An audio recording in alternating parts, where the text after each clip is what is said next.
Welcome back to the channel, everyone. I'm going to make another one of those A-frame cat shelters, emergency shelters for this weekend, the bad weather this weekend. Very similar to the one I made a couple videos ago. It'll be a little bit different. I'm going to use this 2x3 for the ridge and the bottoms of the walls. Just like last time, we're going to use 2 fence pickets cut into 18-inch sections. Last time we used 3 of those per side of the A-frame, and then the remaining 2 on the back part of the wall. This time we're going to use all 8, 4 per side of the A-frame. And my idea is to come back with cardboard to make the solid back and the front with a whole entrance hole. So I'm gonna go ahead and cut these down to 18-inch sections. I'm gonna get 3 2-foot sections out of this 2x3 real quick. All right, so we got these cut out and semi-assembled, about halfway assembled. So there's 4 pieces of the fence picket, 18 inches. So basically 1 picket per side. And what I've done is cut 3 of these lengths of 2x3. I put 1 at the bottom of this side, so there's nothing at the top, but this one has 1 at the top and bottom. So now the idea is to put these together at a right angle up top and screw these into this board. So I'll show you what I mean when I get it done. All right, so that's what it looks like put together. And this is actually pretty solid, so I'm not going to worry about tying these together. I was going to do something like this, but I don't really think it's necessary. So I'm just moving on to the cardboard now. It's going to have a cardboard floor, and it just completely wraps around. So that'll be the front. Cut a hole right there so they can get in. And part of the reason for wanting to make a little bit larger one, and just in case there are any, maybe still young cats, maybe traveling as siblings or something, sticking together in a small group, or even just a pair or anything.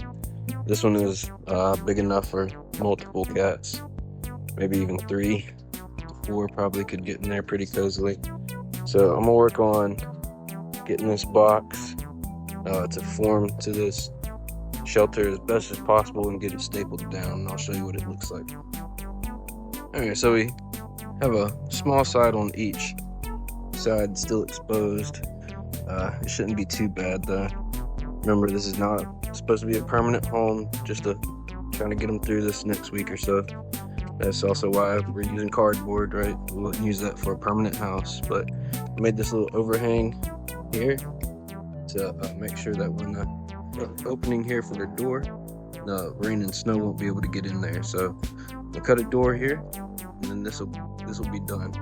I might throw some dry leaves or something in there for some bedding. That's it.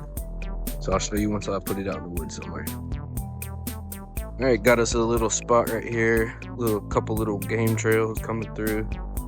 Cats use it all the time. So put this right off over the edge here of the trail. So hopefully they'll find that. Cats love cardboard, so I'm pretty sure they'll find it pretty quickly. So, see the inside.